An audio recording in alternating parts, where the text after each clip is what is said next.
What is going on, everybody? We are back. We are going by the numbers. Let's get into it.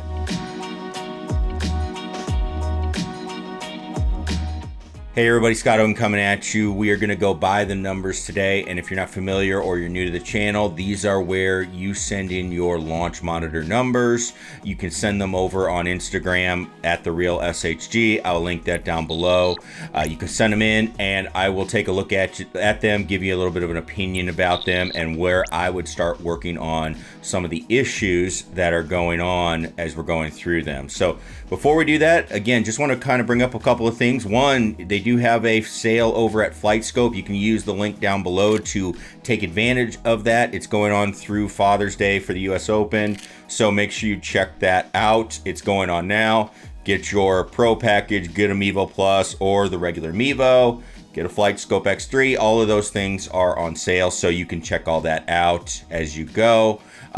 Make sure you check that out in the link below. The other thing I'll bring it up, because I'm going to be doing more about playing on the golf course, is if you are playing, these have become super important to me. These are a new thing, these liquid IVs. I've been drinking these now for about a month.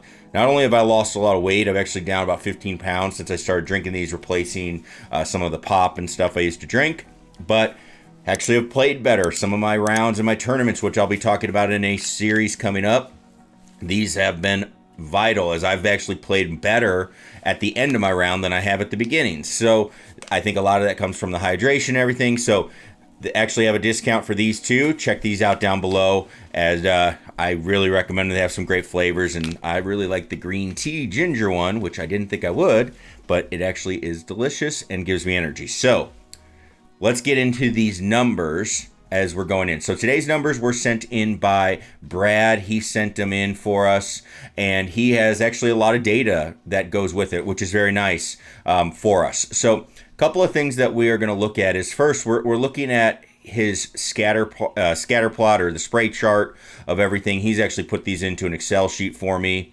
You don't have to do that. You can send in the screenshots if you'd like as well. One thing he has brought up is that he is kind of missing everything to the left. We will go through. There are some reasons for that. And then also, what I've also seen is, or what he had mentioned is, between his 9 pitching wedge and then his 4 and 5 iron, the distances are actually fairly similar. So, looking in this range of the scatter plot and then kind of down on this range as well, right in here. We're looking at those numbers as well. So here we go. We have all the data. Now, this does not have the Pro package numbers with it. This is just going to be your regular numbers, but we can work with those and get a look. So let's start looking through these numbers, and there's a lot of things to look at. So the first thing is going to be, we're looking at smash factor, right? Like if we're having an issue with some distances, so like 4 and 5 iron, I'm going to look at the smash factors that we're getting between those clubs. And so from what I am seeing, we are seeing a little bit of a lower smash factor.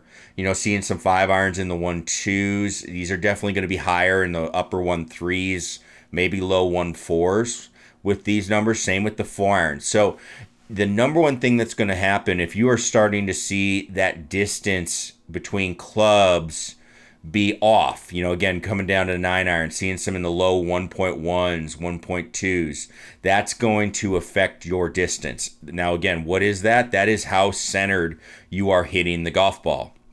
Okay, so that's a clue right there that we might not be hitting the ball very center as we go. Now, there's a couple reasons that could happen. One of them could be our launch. Okay, we could be having too much loft, so we kind of take a look at that with a 9 iron and a pitching wedge. Being in the low 20s, not terrible there. It could go lower, but that's not too bad as long as we're not like launching them at 30, 40 degrees. That's not too bad there. Then we have to start looking at the other things that are going on, right? What are going on with our swing? Again, we're missing the ball a little bit left. So let's start looking at our club path kind of influences on curving the golf ball here. So again, without having those numbers, what we have to look at is our start direction. So we have to look at our launch H, launch horizontal, and then we're also going to be looking at the curve or the spin axis. And we can also look at some of the backspin numbers that kind of relate to that.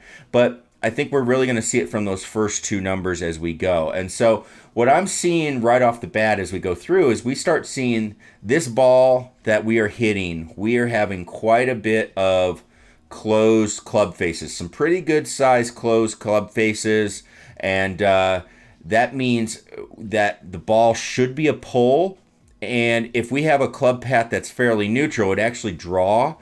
But what we're actually seeing from the shot types is this is a fade. So if we're having shots that are starting 4 to 5 degrees left of target, that means, let's look at where this ball is finishing. You know, see how these shots are not, there's a couple decent sized left shots, but most of them are kind of like 4 to 5 yards left, which isn't terrible. So what that tells me is our club path has to be getting out to like 8-9 degrees to the left. If this is how much we are starting the ball to the left, and that ball is working pretty good back to the target, it's getting decently close, you have to be almost doubling your club face to get that ball to go back on target. So let me say that again. If you want to hit a shot that's on target, assuming you hit it pretty centered, if I start the ball, let's say I have a club face that's 5 left, well, to have enough curve for it to go back to the target, the club path needs to be double the club face. So it would be 10 left of club path. So you can reverse that for a draw. It's the same way. That's kind of a nice little basic way to think of it. Now, obviously, there's different things that influence it to make it perfect, but to give you a general idea of what's going on, that's a good one to use. So that means our club path is getting pretty far outside to in for this right-handed player. So what does that tell me? When you start getting that outside to in with your club face, you're going to have a hard time hitting the ball centered. You're just coming in from too great of an angle to be able to get that club face squarely onto the ball consistently. So that starts affecting your smash factor. That also starts affecting how much spin you put on the ball. We can see some spin numbers, you know, in different clubs, but you can see, like, look at these 9 irons, like a 73, 74, 60, that's an 8 iron 67, 93. You know, we have like a 2,000 range for that RPM as we're going through. That's going to make a big difference, and that's going to affect your averages. It's going to affect how reliable your distances are, and so then that affects how far the ball's going, and then it affects the direction, obviously, as well. So what I would want to do with this player is we have to work on curving that ball less to the right and actually hopefully start getting that ball just to be straight. We can play a fade, but I don't want to have to start the ball as far left, and I also don't want to have to rely on it curving as much.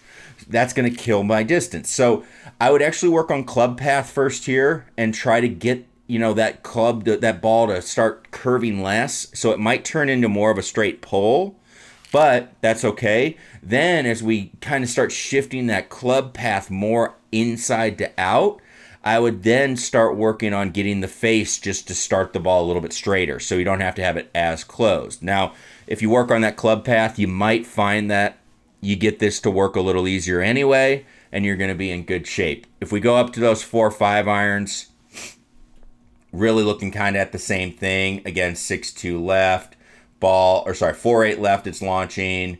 It's not too far off line. 18 feet with a 4-iron is not too far. You can see it's got a heavy spin axis to the right for a ball that's launching 4-8 left. That's telling us that we have a shot that, we have a decent size out to in club path. We don't know exactly the number, but we know it's up there more than 4.8, and it's probably closer to 8 or 9 as we go through it, just kind of knowing some of the basics of how this works. So that's where I would start with this, and then seeing how that affects your numbers, your ability to get the clubs to separate in distances a little bit, and also maybe get a little bit more distance in general just because that ball is not curving so much to the side. So Brad, thanks again for sending these in. This is a good example of just kind of hopefully identifying one number that's going to fix a lot of numbers. If you want to have your numbers looked at, please send them in on Instagram. I will link that down below. Also, if you have comments about these numbers or questions, please leave a comment down in the description below, and make sure you click that subscribe button. We have more numbers coming up. So you don't want to miss out on those as we help you learn how to use your launch monitor devices better so you can help your game out. Thanks everybody for watching. We'll see you in the next one. Peace.